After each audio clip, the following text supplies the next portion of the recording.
আসসালামু আলাইকুম রহমতুল্লাহ। প্রিয় ষষ্ঠ শ্রেণীর শিক্ষার্থী বন্ধুরা, গত ভিডিও ক্লাস পর্যন্ত আমরা মূলত আলোচনা করে শেষ করেছিলাম তোমাদের ইংলিশ পাঠ্য বইয়ের লেসন 5 পর্যন্ত, এবং আজকে থেকে আমরা সম্পূর্ণ নতুন একটা লেসন শুরু করতে যাচ্ছি এবং আগামী 2টা ভিডিওর মধ্যে আমরা এই লেসনটা কভার করে দেবো।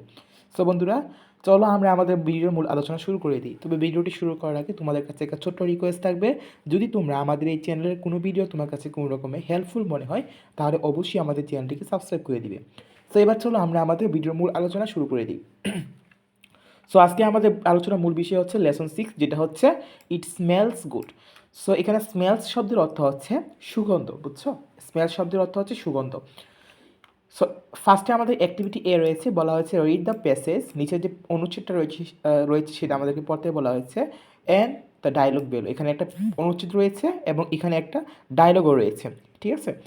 দেখো ফার্স্ট কী বলা হয়েছে, ইটস স্যাটারডে, ঠিক আছে? ইটস স্যাটারডে মানে হচ্ছে ইট ইজ স্যাটারডে, স্যাটারডে মানে হচ্ছে শনিবার, এটা একটা শনিবার ছিল। অমল স্কুল ইজ ওপেন, অমলের স্কুল খোলা ছিল, but Friday and Saturday are father's weekly holiday, কিন্তু শুক্রবার এবং শনিবার হচ্ছে বাবার ছুটির দিন। বা father sometimes loves to cook special dishes for everybody on Saturday, অর্থাৎ বাবা প্রায়ই পছন্দ করেন কোনো কিছু বিশেষ রকমের কোনো খাবার তৈরি করার জন্য তার ফ্যামিলির জন্য, যাতে করে সবাই খুব তৃপ্তি সহকারে খেতে পারে, সেটা হচ্ছে শনিবারে, ঠিক আছে? ইটস 2 o'clock, এটা 2টা বাজে এখন, অর্থাৎ দুপুর 2টা বাজে। Time for Amal to come back from school, এটা এখন যে সময়টা 2টা বাজে, এটা হচ্ছে অমলের স্কুল থেকে বাড়ি ফেরার সময়। Mother is setting the table, মা মা টেবল বা এই যে টেবিল যেটা ছিল তাদের ডাইনিং টেবিল, সেই টেবিলটা ঠিক করতেছিল। Amal's two younger sister are playing in the living room, অমলের দুইজন যে ছোট বোন ছিল, ইয়ঙ্গার সিস্টার মানে হচ্ছে ছোট বোন যারা ছিল তারা লিভিং রুমে বসে খেলা করছিল। দ্য ডোর বেল রিংস মানে হচ্ছে বেজে ওঠা, ডোরবেল মানে তো জানোই তোমরা, ডোরবেল দরজার বেল যেটা আমরা বলি, সেই দরজার বেল বেজে উঠলো। অমল কামস ইন, অমল ভিতরে আসলো। সো এখন দেখো অমল এবং অমলের বাবা মার মাঝখানে একটা ডায়লগ হয়েছে।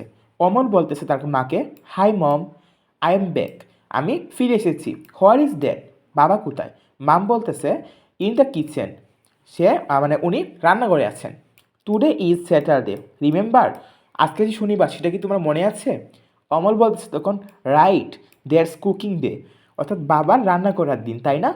হাই ড্যাড, এখন অমল চলে গেছে তার বাবার কাছে এবং বলতেছে, hi dad, what are you cooking today, আজকে তুমি কী রান্না করতেছো? তখন বাবা বলতেছে, অমলই বলতেছে, ইট স্মেলস গুড, এবং এই বাক্য থেকে কিন্তু এই অধ্যায়ের নাম এসেছে ইট স্মেলস গুড, মানে এটার গানটা খুবই সুন্দর।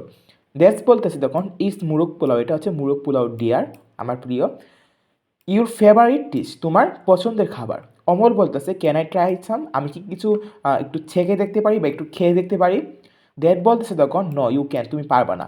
You know the rule don't you, তুমি রুলস জানো বা তুমি এই নিয়মটা জানো, তাই না? গো, যাও, and wash your hands first, তোমার হাত যাও এবং তোমার হাত প্রথমে ধুয়ে এসো। অমল বলতেছে, প্লিজ ড্যাড, আমি কামিং সুন, আমি খুব দ্রুত আসতেছি। ড্যাড বলতেছে, ওকে, হিয়ার ইজ ইউর ডিশ, মানে অমল তখন চলে আসছে হাত ধুয়ে, তখন বাবা বলতেছে, হিয়ার ইজ ইউর ডিশ, এই হচ্ছে তোমার খাবার। অমল বলতেছে, ইট টেস্ট সো ডেলিশাস, এটা খুবই সুস্বাদু। ডেলিশাস শব্দের অর্থ হচ্ছে সুস্বাদু, ঠিক আছে?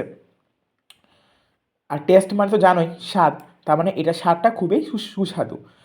এরপর এখানে অ্যাক্টিভিটি A1 রয়েছে, বলা হয়েছে ওয়ার্ক উইথ এ পার্টনার, একজন সঙ্গীর সাথে তোমরা একটা কাজ করবা। Ask and answer the following question, নিচের কোয়েশনগুলো তোমরা জিজ্ঞাসা করবা এবং উত্তর দিবা। সো এখানে একটা কোয়েশন, 4টা কোয়েশন রয়েছে। ফার্স্ট হচ্ছে, what is your favourite food, এটা আনসারগুলো আশা করি তোমাদেরকে বলে দিতে হবে না, তোমরা তোমাদের ফেভারিট ফুডটা লিখবা, যে লিখবা মাই ফেভারিট, ইউ যে মাই ফেভারিট লিখবা, মাই ফেভারিট ফুড ইজ, যেই ফুডটা তোমার পছন্দ সেটা লিখে দিতে পারো।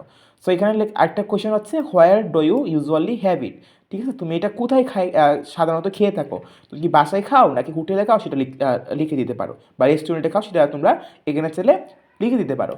এরপর 3 নাম্বারে বলা হয়েছে, হু প্রিপেয়ার্স ইট, কে এটা তৈরি করে? তোমার বাবা মা তৈরি করে নাকি রেস্টুরেন্টের যে সেফ, যে রেস্টুরেন্টে যিনি রান্না করে আর কি, শেফটাকে যিনি, তিনি তিনি কি রান্না করেন কিনা এটা তোমাকে অবশ্যই বলে দিতে হবে।